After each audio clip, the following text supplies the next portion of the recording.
طرح یہ بات بھی یاد رکھیں کہ اللہ تعالیٰ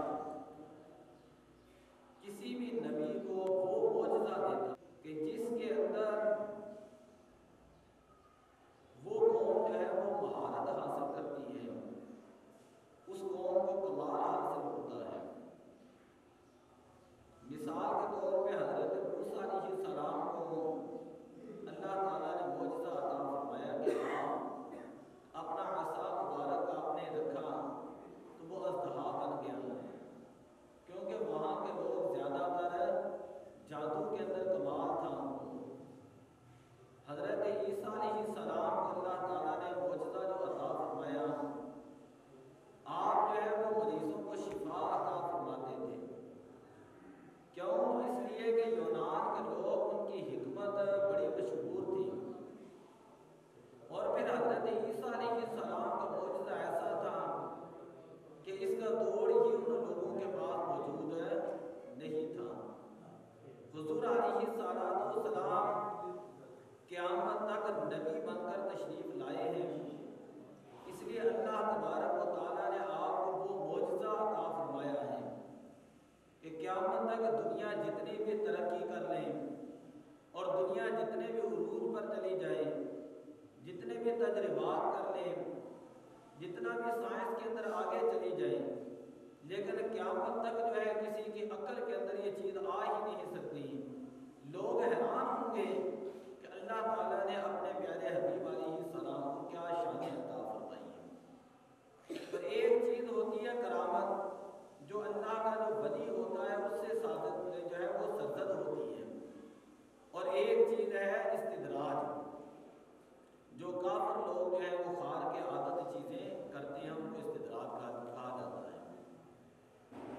تو واقعہ معراج حضور علیہ السلام کے عظیم معجزات میں سے ہے، جس کو اللہ تعالیٰ نے بیان کرتے ہوئے ارشاد فرمایا سبحان الذی اسری، کہ پاک ہے وہ ذات جس نے اپنے نبی کو سیر کروائی ہے۔ اب سوال یہ پیدا ہوتا ہے، اللہ تبارک و تعالیٰ نے قرآن کا آغاز کیا الحمدللہ رب العالمین سے۔ سورہ کہف کے اندر اللہ تعالیٰ نے ابتدا کیا الحمدللہ الذی انزل علی عبدہ الکتاب، لفظ الحمدللہ بیان فرمایا، لیکن جب معراج کو بیان کیا تو معراج کو بیان کرنے سے پہلے اللہ نے لفظ سبحان کیوں بیان کیا؟ اس کی کیا حکمت ہے؟ اللہ تبارک و تعالیٰ کا ہر فعل حکمت سے خالی نہیں۔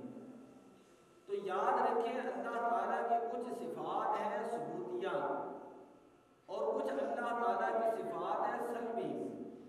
سلبی کا مطلب یہ ہے کہ ہم یہ کہتے ہیں اللہ مخلوق نہیں، جس کے اندر نہیں کا معنی پایا جاتا ہے، اور صفات ثبوتیہ ان کو کہا جاتا ہے کہ جن کے اندر ثبوت پایا جاتا ہے کہ اللہ تبارک و تعالیٰ علیم ہے، سمیع ہے، بصیر ہے، حکیم ہے، اللہ غفار ہے، قہار ہے، جبار ہے۔ تو یہ صفات ہوتی ہیں صفات ثبوتیہ۔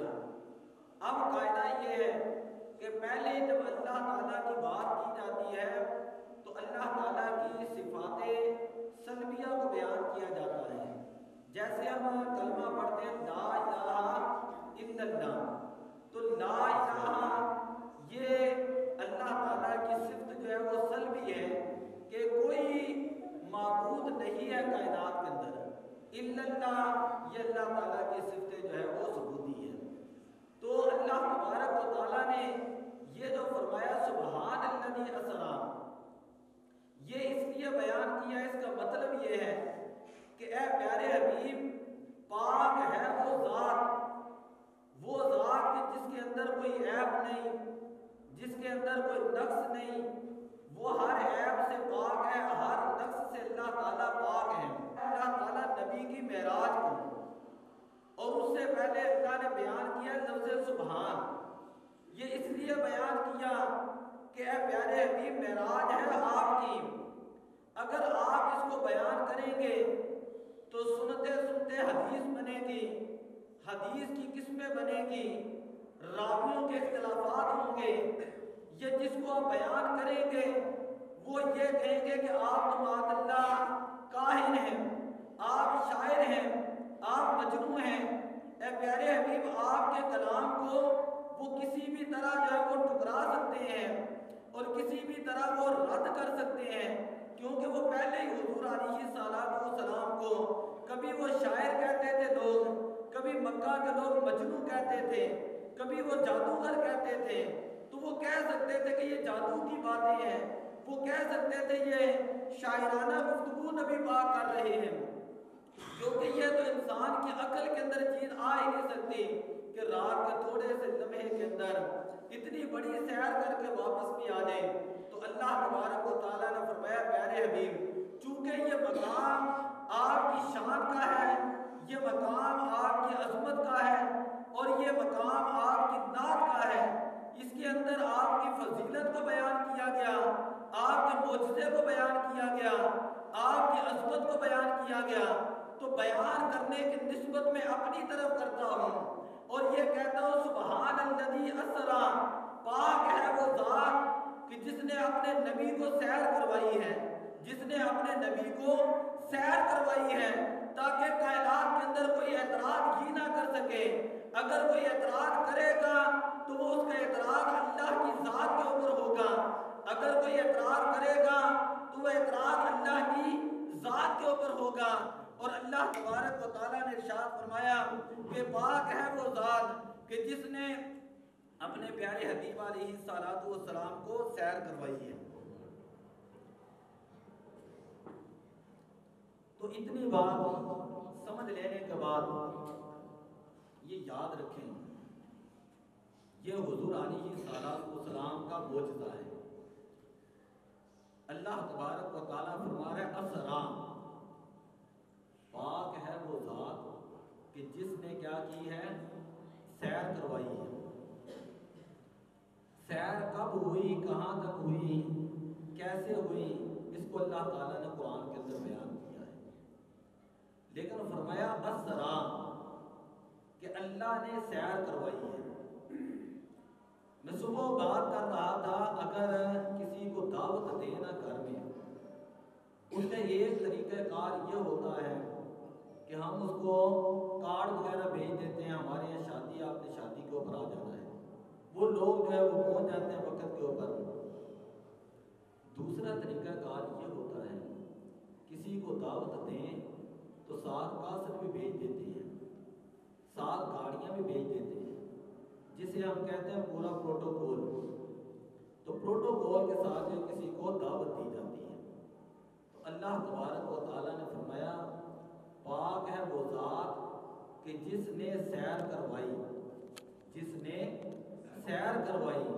اب یہ سیر اللہ تبارک و تعالیٰ نے کروائی اور اس شان کے اندر کروائی کہ جبریل امین کو بھی بھیجا، جبریل امین کو بھی بھیجا، ساتھ براق دے کر بھیجا، اور جبریل امین 70,000 ملائکہ کو لے کر آئے۔ تو اتنے پروٹوکول کے اندر جبریل امین لے کر گئے۔ اگر یہ سیر خواب کے اندر ہوتی تو مکہ کے اندر اتنا کہرام نہ بچتا، مکہ کے لوگ اتنا اعتراض نہ کرتے، کیونکہ خواب تو بندہ دیکھتا ہی ہے۔ اللہ اپنے ولیوں کو بھی خواب کے اندر جنت کی سیر کرواتا ہے، اللہ اپنے نیک بندوں کو بھی یہاں پر بیٹھے مکہ کی سیر کرواتا ہے، مدینے کی سیر کرواتا ہے۔ یہ اللہ کے ولی جو ہیں وہ نیک بندے ہوتے ہیں، اللہ ان کو سیر کرواتا ہے۔ خواب کے اندر سیر اگر کروائی جاتی تو جبریل کو نہ بھیجا جاتا، اگر خواب کے اندر سیر کروائی جاتی تو براق کو نہ بھیجا جاتا۔ کئی لوگ کہتے ہیں یہ سیر جو روحانی طور پر ہوئی تھی، یعنی جسم کو سیر نہیں ہوئی بلکہ یہ روح کو سیر ہوئی ہے، تو ہم ان کو کہتے ہیں آپ کس طرح کی بات کر رہے ہیں، یہ تو حضور علیہ السلام کی آپ جو تنقید کر رہے ہیں، بے ادبی کر رہے ہیں، آپ نبی پاک کی گستاخی کر رہے ہیں، اس لیے کہ اللہ تعالیٰ فرماتا ہے بعبدہ، اللہ نے اپنے بندے کو سیر کروائی ہے، اور عبد کہا جاتا ہے روح مال جسد کو، کہ ابد اسے کہا جاتا ہے جسم بھی ہو اور روح بھی ہو. تو گویا یہ سیر جو ہے وہ روح اور جسم دونوں کے ساتھ اللہ تعالیٰ نے اپنے حبیب کو کروائی ہے. اگر آپ یہ کہیں کہ مکہ سے لے کر مسجد اقصیٰ تک تو روح جسم کے ساتھ تھا، جسم بھی روح کے ساتھ تھا اور روح جو ہے جسم کے ساتھ تھی، پھر مسجد اقصیٰ سے آسمانوں کی طرف جب گئے ہیں تو اکیلی روح چلی گئی، یا مکہ ہی سے صرف روح جو ہے سیر کرنے کے لیے چلی گئی، تو یہ ایک طرح کی بے ادبی ہے. بے ادبی اس طرح ہے گویا کیا معاذ اللہ ثابت یہ کر رہے ہیں کہ نبی پاک صلی اللہ علیہ وسلم کے جسم مبارک سے روح نکل گئی اور روح جا کر بیت المقدس میں چلی گئی، پھر آسمانوں پر چلی گئی اور معاذ اللہ جسم جو ہے وہ مکہ شریف کے اندر ہی رہا. یہ شان نہیں، شان یہ ہے، عظمت یہ ہے کہ اللہ تبارک و تعالیٰ نے اپنے نبی کو جسم کے ساتھ سیر کروائی. مکہ المکرمہ سے بیت المقدس تک آپ تشریف لے کر گئے اور بیت المقدس سے آسمانوں کی طرف تشریف لے کر گئے. آسمانوں کا فاصلہ زمین سے آسمان تک جو ہے حدیث میں آتا ہے 500 سال کا فاصلہ ہے. پھر ایک آسمان سے دوسرا آسمان ہے، ہر آسمان کے درمیان 500 سال کا فاصلہ ہے اور آسمان کی موٹائی جو ہے وہ بھی 500 سال کی ہے.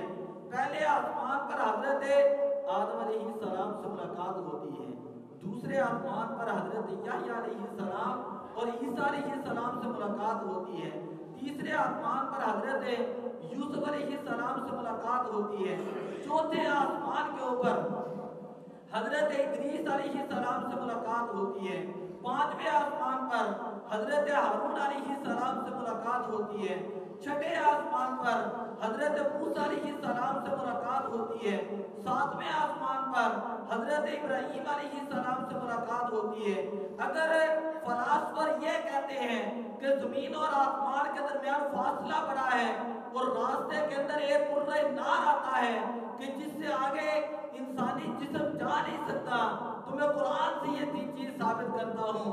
قرآن پڑھ کر دیکھ لیں، اللہ تعالیٰ نے حضرت آدم علیہ السلام کے بارے میں فرمایا وَقُلْنَا يَا آدَمُ اسْكُنْ أَنْتَ وَزَوْجُكَ الْجَنَّةَ فَكُلَا مِنْهَا رَغَدًا حَيْثُ شِئْتُمَا کہ اے آدم آپ جنت کے اندر رہیں. اور حضرت آدم علیہ السلام جنت سے زمین پر تشریف لائے، جنت سے زمین پر نبی ہو کر تشریف لائے ہیں. زمین سے حضرت عیسیٰ علیہ السلام کے بارے میں پڑھ لیں، قرآن کے اندر اللہ تعالیٰ فرماتا ہے وَمَا قَتَلُوهُ وَمَا صَلَبُوهُ وَلَٰكِنْ شُبِّهَ لَهُمْ کہ حضرت عیسیٰ علیہ السلام کو قتل نہیں کیا گیا، ان کو صلیب نہیں دی گئی، لیکن اللہ تبارک و تعالیٰ نے ان کو اپنے پاس جو ہے آسمانوں پر اٹھا لیا ہے. حضرت ادریس علیہ السلام کے بارے میں پڑھ کر دیکھ لیں، آپ چوتھے آسمان پر ہیں اور آپ کا معاملہ بھی بڑا عجیب معاملہ قرآن پاک کے اندر آتا ہے. وَاذْكُرْ فِي الْكِتَابِ إِدْرِيسَ إِنَّهُ كَانَ صِدِّيقًا نَبِيًّا وَرَفَعْنَاهُ مَكَانًا عِلِيًّا اگر حضرت ادریس علیہ السلام، اگر حضرت عیسیٰ علیہ السلام نبی ہو کر وہ دنیا سے آسمانوں کی طرف جا سکتے ہیں تو ہمارے نبی تو امام الانبیاء ہیں. حضرت جبریل امیر بار بار وحی لے کر آسمان سے زمین کی طرف آتے تھے، آسمان سے زمین کی طرف آتے تھے. حضرت جبریل امیر خادم ہو کر وہ آ بھی سکتے ہیں، جا بھی سکتے ہیں. تو میرے آقا صلی اللہ علیہ وسلم تو نورانیت کے امام ہیں، میرے آقا صلی اللہ علیہ وسلم نبیوں کے امام ہیں، میرے آقا صلی اللہ علیہ وسلم رسولوں کے سردار ہیں. اللہ تعالیٰ نے حضور کو یہ شان عطا فرمائی ہے. اے پیارے حبیب صلی اللہ علیہ وسلم آپ امام الانبیاء ہیں، نبیوں کے امام ہیں، آپ سید المرسلین ہیں، رسولوں کے سردار ہیں. جو بندہ آپ کی شان نبوت کو دیکھتا ہے تو وہ دیکھتا ہی چلا جاتا ہے، جو رسالت کو دیکھتا ہے دیکھتا ہی چلا جاتا ہے. اب ہم آپ کو مقام ابدیت یہ عطا فرمائیں گے کہ جو آپ کی شان ابدیت کو دیکھے گا قیامت تک وہ حیران ہوتا چلا جائے گا کہ ابدیت کے لبادے کے اندر اللہ تعالیٰ کی بارگاہ کے اندر تشریف لے گئے تھے. سبحان اللہ.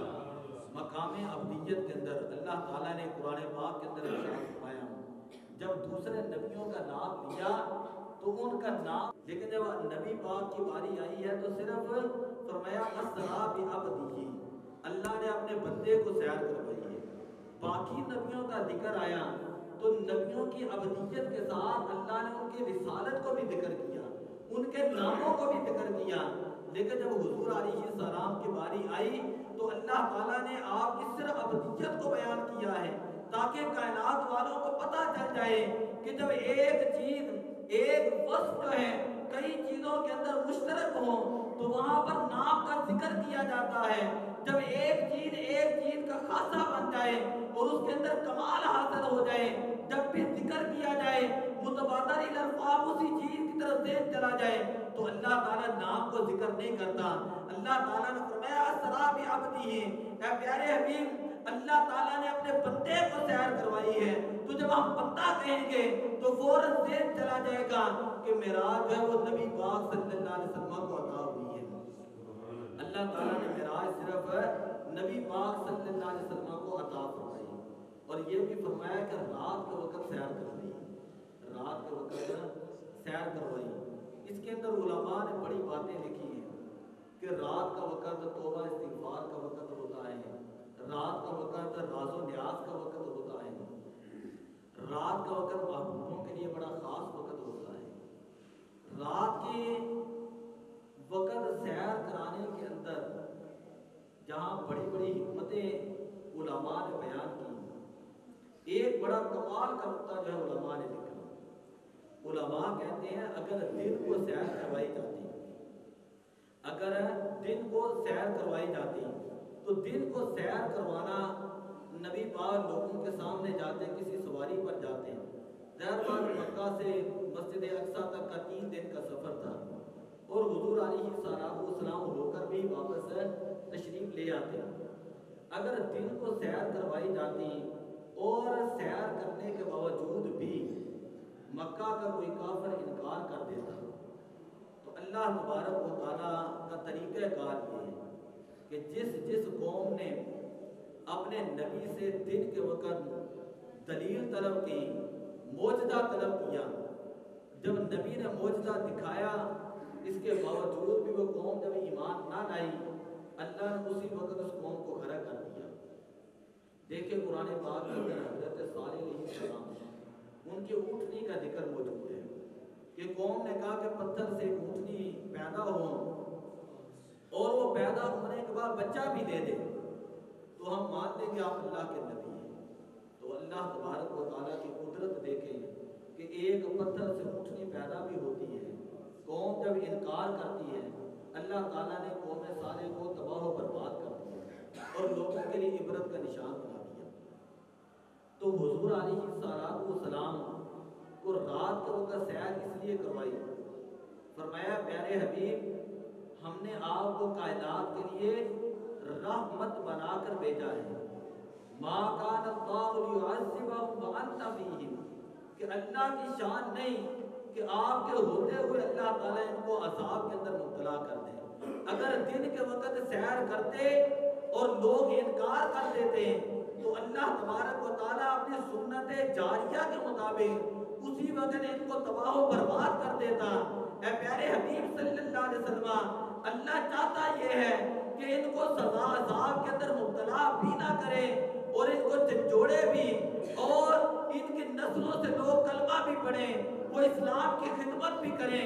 یہی وجہ اللہ تعالیٰ نے فرمایا اذا جاء نصر اللہ والفتح، اللہ تعالیٰ چاہتا یہ ہے کہ ان میں سے لوگ جوگ در جوگ اسلام کے اندر آئیں، اسلام قبول کریں۔ تو اللہ تبارک و تعالیٰ نے رات کے وقت حضور علیہ السلام کو سیر کروائی، اس کے باوجود بھی لوگ آئے اور آ کر کہنے لگے کہ اے سیدنا ابوبکر صدیق کیا یہ بات عقل کے اندر آ سکتی ہے کہ رات کے تھوڑے سے لمحے کے اندر اتنی لمبی سیر کر کے جو کوئی بندہ واپس بھی آ جائے؟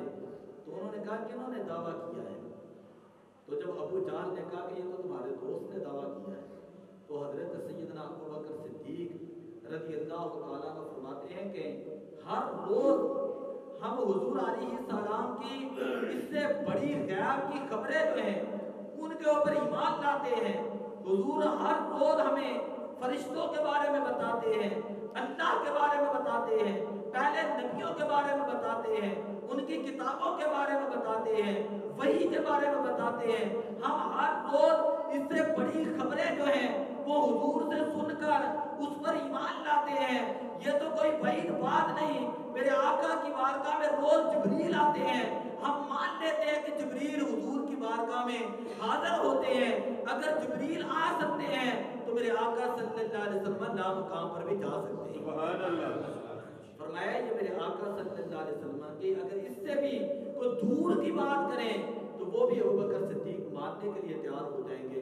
اور اس دن سے آپ کا لقب جو ہے وہ ابوبکر پڑ گیا، آپ کو ابوبکر، وہ آپ کو صدیق کہا جاتا ہے، اس وقت سے آپ کو صدیق کا لقب جو ہے وہ عطا فرمایا۔ تو خیر بات یہ ہے کہ سبحان الذی اسری، پاک ہے وہ ذات کہ جس نے سیر کروائی بے عبدہ اپنے بندے کو، من المسجد الحرام، مسجد حرام سے الی المسجد الاقصی، مسجد اقصی۔ اب یہاں پر بھی حکمت یہ ہے کہ اگر اللہ تعالیٰ چاہتا تو ڈائریکٹ ہی آسمانوں کی طرف بلا دیتا۔ دوسری بات، اگر اللہ تعالیٰ چاہتا تو ابتدائی اسلام کے اندر جب پہلی وحی نازل کی تھی اسی وقت ہی اللہ اپنے نبی کو معراج کروا دیتا۔ دو باتیں، یہ نبوت کے 11ویں 12ویں سال جا کر حضور علیہ السلام کو معراج کروائی گئی، اس کی کیا حکمت تھی؟ اس کے اندر حکمت اللہ کا قرآن یہ کہتا ہے کہ جب قرآن نازل ہوتا رہا، قرآن کی شان یہ ہے کہ لو انزلنا علی ہذا، اگر یہ قرآن پہاڑوں پر نازل کیا جائے نا تو پہاڑ قرآن پاک کا بوجھ نہیں اٹھا سکیں گے، اور وہ دیکھے گا کہ پہاڑ ریزہ ریزہ ہو چکے ہیں۔ قرآن کریم کا اتنا جلال ہے، اتنا روب ہے، لیکن اللہ تعالیٰ نے حضور علیہ السلام کے سینے کے اوپر قرآن کو نازل کیا، اور نازل کرنے سے پہلے حضور علیہ السلام کا شق مبارک کیا گیا، جسے ہم کہتے ہیں شق صدر۔ 4 مرتبہ حضور علیہ السلام کا سینہ مبارک چاک کیا گیا۔ ایک مرتبہ جب حضور علیہ السلام کی عمر مبارک 10 سال تھی، علماء نے لکھا ہے تو اس وقت آپ کا سینہ مبارک چاک کیا گیا اور آپ کا سینہ مبارک جو آب زمزم کے ساتھ دھویا گیا۔ دوسری مرتبہ یعنی یہ اس سے پہلے جس وقت پیدائش تھی تو ایک مرتبہ پیدائش کے وقت علماء نے مدارج نبوت کے اندر لکھا ہے کہ آپ کا سینہ مبارک چاک کیا گیا۔ دوسری مرتبہ 10 سال کی عمر مبارک کے اندر سینہ مبارک چاک کیا گیا۔ تیسری مرتبہ جب قرآن نازل کرنا تھا اس وقت اللہ تعالیٰ نے سینہ مبارک جو ہے وہ آپ کا شق صدر ہوا ہے، حضور علیہ السلام کا سینہ مبارک چاک کیا گیا۔ اور چوتھی مرتبہ جب معراج ہونی تھی تو جبریل تو اس وقت آپ کا سینہ مبارک جو ہے وہ چاک کیا گیا، آپ کے دل مبارک کو آب زمزم کے ساتھ جب دھویا گیا۔ اللہ نے قرآن کے اندر بیان کیا ہے وَكَذَلِكَ لِنُثَبِّتَ بِهِ فُؤَادَكَ، اے پیارے حبیب ہم یہ جو وحی آپ کو بھیجتے ہیں نا، تھوڑی تھوڑی کر کے وحی بھیجتے ہیں، یہ اس لیے بھیجتے ہیں تاکہ آپ کا دل مبارک اس کے اندر طاقت پیدا ہو جائے، آپ کے دل مبارک کے اندر ایک قوت پیدا ہو جائے، آپ کے سینے مبارک کے اندر ہم نے جو برداشت کی طاقت رکھی ہے اسی کے مطابق ہم قرآن نازل کرتے ہیں۔ اگر ابتدائے اسلام کے اندر یہ معراج کی کرا دی جاتی، اللہ اس سے بھی بے نیاز تھا اور اللہ اس بات کے اوپر بھی قادر تھا، اللہ جو چاہے کر سکتا ہے، لیکن اللہ تعالیٰ نے حضور علیہ السلام کو جو ہے نبوت کے 11ویں 12ویں سال کے اندر جا کر معراج کروائی، اس لیے کروائی اے پیارے حبیب لِنُرِيَهُ مِنْ آیَاتِنَا، ہم نے آپ کو اپنا دیدار کروانا ہے، اور دیدار کروانے سے پہلے ہم آپ کے سینے مبارک کے اندر مکمل قرآن نازل کر رہے ہیں تاکہ آپ کے سینے مبارک کے اندر ایک برداشت کی طاقت پیدا ہو جائے۔ حضرت موسیٰ علیہ السلام کوہ طور کے اوپر تشریف لے جاتے تھے اور وہاں پر جا کر جب انہوں نے مطالبہ کیا کہ باری تعالیٰ تجھے دیکھنا چاہتا ہوں، اور ایک تجلی جو ہے جہاں پر جس طرح بزرگوں نے فرمایا سوئی کے نکے کے کروڑ میں حصے کے برابر جو وہ تجلی اللہ کی جب پہاڑ کے اوپر پڑتی ہے پہاڑ ریزہ ریزہ ہو جاتا ہے، تو حضرت موسیٰ علیہ السلام برداشت کی طاقت ان سے نہ رہی، اور پھر بزرگوں نے فرمایا کہ لوگ کہتے ہیں نبی ہماری طرح ہے، نبی ہماری طرح ہیں. اگر حضرت موسیٰ علیہ السلام عام لوگوں کی طرح ہوتے تو جو 70 لوگ ساتھ گئے تھے وہ تو مر گئے تھے. پھر حضرت موسیٰ علیہ السلام بھی بظاہر دنیا سے پردہ فرما جاتے. لیکن اللہ کا قرآن یہ کہتا ہے خر موسیٰ صعقا کہ باقی لوگ تو مر گئے.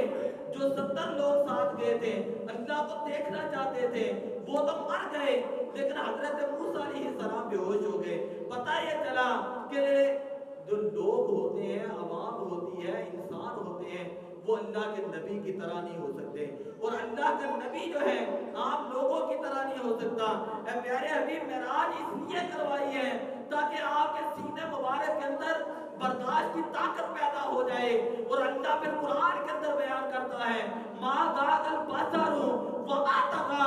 اے پیارے حبیب صلی اللہ علیہ وسلم اس شان کے اندر آپ نے اللہ کا دیدار فرمایا. نہ تو آپ کی آنکھ جھپکی نہ یہ حد ادب سے آگے بڑھی. آپ کی آنکھ مبارک جو ہے وہ ادھر ادھر بھی نہیں ہوئی، کسی طرف بھی نہیں پلٹی. اور آپ کی نگاہ مبارک حد ادب سے بھی آگے نہیں بڑھی. اور وہ مقام کیا تھا؟ وہ مقام مقام لامکاں تھا جسے لامکاں کہا جاتا ہے. اے پیارے حبیب وہاں آج تک جو ہے نہ کوئی جن جا سکا نہ کوئی فرشتہ جا سکا. جبریل امین تو سدرۃ المنتہا تک رہ چکے تھے.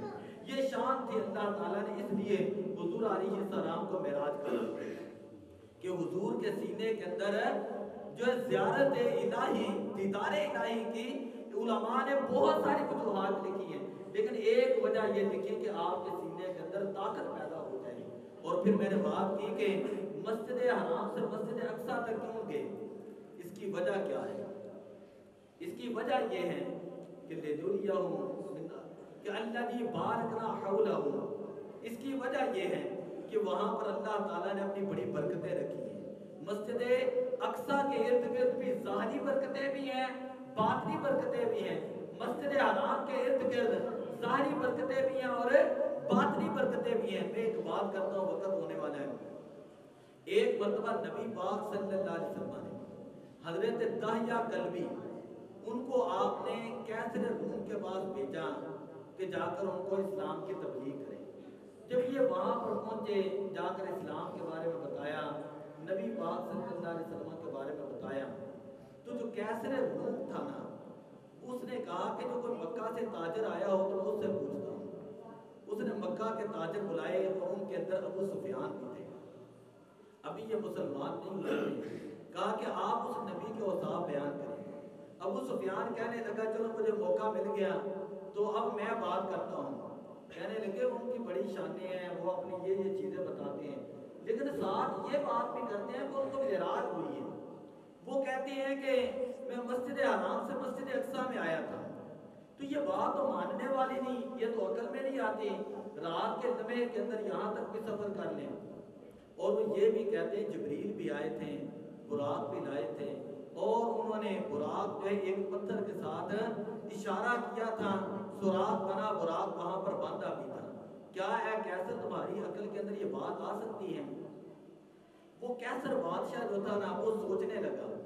ابھی تھوڑی ہی دیر گزرتی ہے تو ایک بہت بڑا پادری کھڑا ہوا. اس نے کہا بادشاہ سلامت میں آپ کو بتاتا ہوں، میں ساری عمر مسجد اقصیٰ کا خادم رہا ہوں. میں ساری عمر مسجد اقصیٰ کا خادم رہا ہوں. جس رات کی بات ابو سفیان کر رہے ہیں نا، اس رات جب میں رات کو دروازے بند کرنے لگا تو ایک دروازہ بند نہیں ہو رہا تھا. لوگوں کو بلایا لیکن دروازہ بند نہ ہوا. ہم چلے گئے، چلو صبح آئیں گے دروازہ بند کریں گے. صبح آئے دیکھا وہاں پر پتھر بھی تھا، ہلکا سا ایسے دروازے کو بند کیا تو دروازہ بند ہو گیا. ہم بڑے حیران ہوئے اور پتھر دیکھا وہاں پر ایک سوراخ کا نشان بھی موجود تھا.